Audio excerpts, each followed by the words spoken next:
Assalamu alaikum. This video is about the DNS protocol. We'll be talking about the DNS protocol in general, its history, and the official standards. And DNS is the abbreviation of Domain Name System, which is a stratified name system for services, computers, and for any other possessions attached to the network or the internet. DNS is a distributed internet directory service. DNS is used mostly to translate between domain names and IP addresses. DNS primarily uses a UDP on port number 53 to serve requests. DNS queries consist of a single UDP request followed by a single UDP reply from the server. The TCP protocol is used only when the response data exceeds 512 bytes. DNS operates basically in two modes, lookups or zone transfers. Lookups are the resource records kept by the DNS server, and zones are a set of servers operating at multiple sites cooperatively to solve the mapping problem. DNS is general purpose and it is not restricted to network device names. The client side of the DNS is called the DNS resolver. It is responsible for initiating and sequencing the queries that ultimately lead to a full resolution. That is the translation of a domain name to an IP address. There are basically two types of DNS queries. A non-recursive query is one in which the DNS server provides a record for a domain for which it is authoritative itself, or it provides a partial result without querying other servers. A recursive query is one for which the DNS server will fully answer the query or give an error by querying other named servers as needed.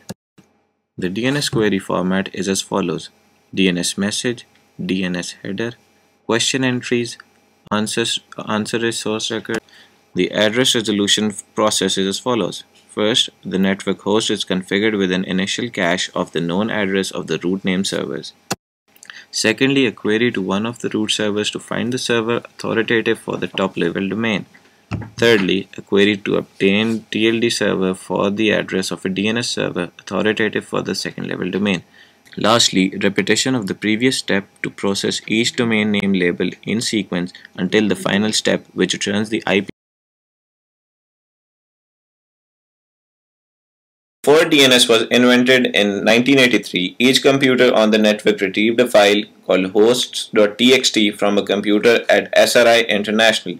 The hosts.txt file mapped names to numerical addresses. A host file still exists on modern operating systems by default and generally contains a mapping of the IP address to localhost. The rapid growth of the network in 1980s made the centrally maintained, handcrafted host.txt file unsustainable. It became necessary to implement a more scalable system capable of automatically disseminating the requisite information.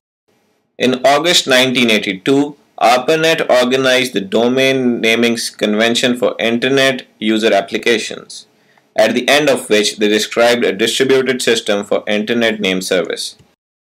At the request of John Postel and Paul Mokapetris invented the domain naming system in 1983 and wrote the first implementation.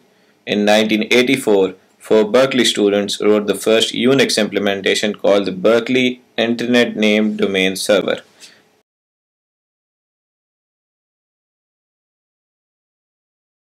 Now we will discuss the RFC 1035, which is the official standard of the DNS protocol. The RFC comprehensively explains the DNS protocol and the system. It is divided into various parts which shall be discussed now. The main purpose of this RFC is that every domain on the internet has a unique identifier.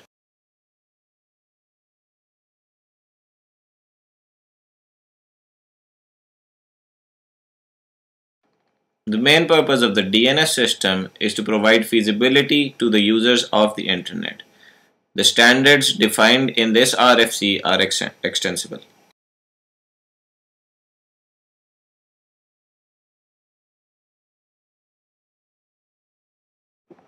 In the DNS protocol, the user sends a request to the DNS resolver, which in turn sends a request to the name server and generates a response.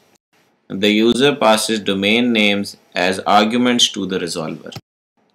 The resolver in turn returns the host IP address or the mail server address.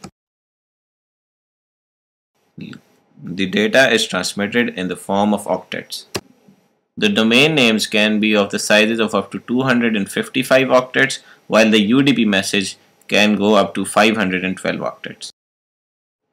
A DNS message is divided into 5 sections: the header, the question, the answer, the authority, and any additional variable.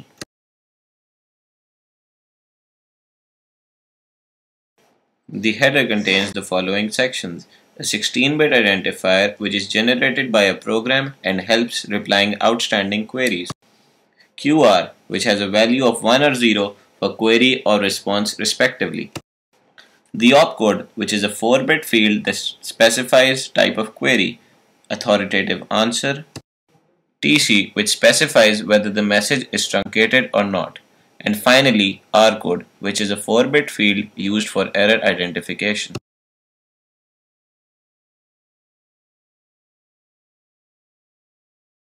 According to the RFC, the preferred naming syntax is to name the existing objects with minimal changes.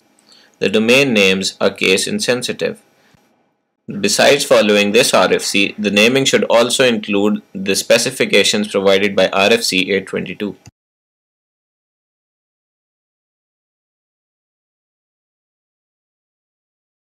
The header includes fields that specify which of the remaining sections are present and also specify whether the message is a query or a response. The question section contains fields that describe a question to a name server, like query type, query class, or the query domain name. The last 3 fields contain the resource records